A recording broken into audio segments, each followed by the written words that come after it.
इस्लामपुर में नकली और मिलावटी दवाओं के प्रति जागरूक करने और नकली और मिलावटी दवाओं के खिलाफ दवा विक्रेता खुद सड़कों पर उतर आए। रविवार को Bengal chemists and druggist association के बैनर तले दवा विक्रेताओं ने नकली और मिलावटी दवाओं के बारे में आम लोगों को जागरूक करने इस्लामपुर शहर के विभिन्न इलाकों में जुलूस निकाली और विभिन्न चौक चौराहों पर सभा आयोजित किया। इस दौरान दवा विक्रेताओं ने आम लोगों के बीच जागरूकता संबंधित पर्चे भी वितरित किए। हालांकि शहर के स्वरूपानंद वैद्य जैसे आम लोगों ने बताया कि नकली और मिलावटी दवाओं के बारे आम लोग नहीं समझ सकते कि कौन सी दवा नकली या मिलावटी है और कौन सी अच्छी है। इसके बारे में दवा दुकानदार ही बता सकते हैं कि कौन सी दवा मिलावटी और नकली है और कौन सी अच्छी है, इसलिए उन्हें ही सही दवा बेचनी चाहिए। Bengal chemist and druggist Uttar Dinajpur जिला अध्यक्ष श्री कृष्ण दास ने कहा कि सही जगह से दवा खरीदे, बैच नंबर की जांच करें और दुकानदार से दवा का बिल अवश्य लें। उन्होंने आम लोगों से मिलावटी दवाइयां न खरीदने की सलाह दी है। साथ उन्होंने भ्रष्ट दवा विक्रेताओं को सावधान करते हुए कहा कि यदि कोई व्यापारी मिलावटी दवाइयां बेचते पकड़ा गया तो उसे संगठन से निष्कासित कर देने की चेतावनी दी है। दवा विक्रेताओं की इस पहल की आम लोगों ने स्वागत तो किया है, लेकिन आम लोगों ने भ्रष्ट दवा विक्रेताओं से ही नकली और मिलावटी दवाओं को बिक्री नहीं करने की बात कही है।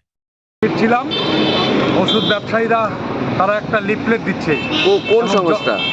Bengal chemist and druggist association, এবং তারা সচেতন করছে যে ভেজাল ওষুধ, এটা তো আমাদের জানার কথা না, কোনটা ভেজাল কোনটা ভালো ওষুধ সাধারণ লোক তো বুঝবে না। এটা তারাই খুব ভালো বুঝবে, ব্যবসায়ীরা, যে এটা তারা কোন কী বিক্রি করছে। এবং যেভাবে ভেজালের যুগে মানুষ আমরা নিঃস্ব হচ্ছে, কিন্তু সঠিক ওষুধ না পাওয়ার জন্য আরও বেশি রোগাক্রান্ত হচ্ছে। অতএব এই দায়িত্ব আপনাদেরও নিতে হবে যে কোনটা সঠিক ওষুধ সেটা যেন জনসাধারণ কেনে, এবং আপনারাই আমাদের সহযোগিতা করুন, পথ দেখান, আমরা অন্তত বেঁচে থাকি এই সুস্থ সমাজে। এই ভেজাল ওষুধটা মানে যদি বিক্রি করে তো কারাই বিক্রি করবে? দোকানদারে বিক্রি করে, অফকোর্স। এটা তো কারণ ওষুধ বিক্রি করতে গেলে একটা গভর্নমেন্টের লাইসেন্স লাগে, সেটা তো সাধারণ মানুষ পায় না, দোকানদারাই পায়। তাদের আওতাভুক্ত এই সংগঠন Bengal chemist and druggist association, তাদের কাছে অনুরোধ রইল যে তারা যেন ভেজাল কারক থেকে বিরত থেকে তাদেরকে চিহ্নিত করুক যারা এই ভেজাল ওষুধ বিক্রি করে, এবং সাধারণ মানুষকে স্বস্তি দিক। কেন্দ্র ও রাজ্য সরকারের পক্ষে কি বলবেন যে এইটাতে কতখানি নজরদারি দরকার? এখন এই সরকারি বিষয়গুলো তো আমাদের বোঝা খুব মুশকিল। তারা বলছে প্লাস্টিক বর্জন করুন, প্লাস্টিকের কারখানা চলছে। তারা বলছে ভেজাল বর্জন করুন, ভেজাল কারখানার লাইসেন্স তারাই দিচ্ছে। অর্থাৎ সরকারি বিষয়ে আমাদের কিছু বলার নেই, আমরা বেঁচে আছি কোনো রকম এই পর্যন্তই। কী নাম আপনার? আমি স্বরূপানন্দ বৈদ্য, সমাজকর্মী, ইসলাম।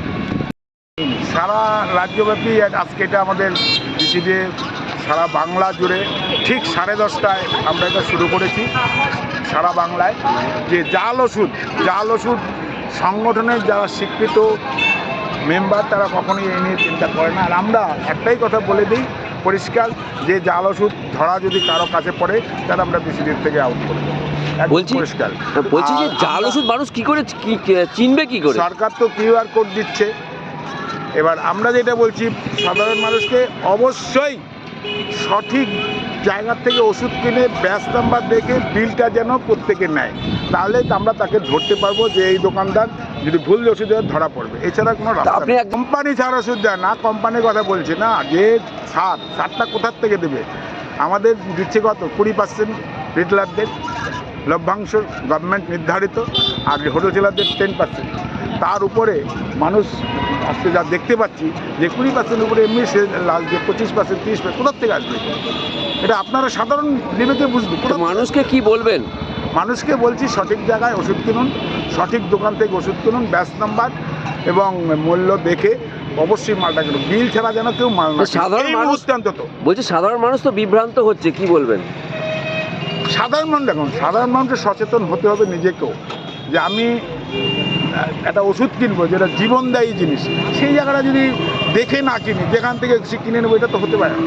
সঠিক জায়গার থেকে কিনতে হবে, এটাই। কি নাম আপনার? শ্রীকৃষ্ণ দাস। কি পদে আছেন? উত্তর দিনাজপুর জেলা সভাপতি।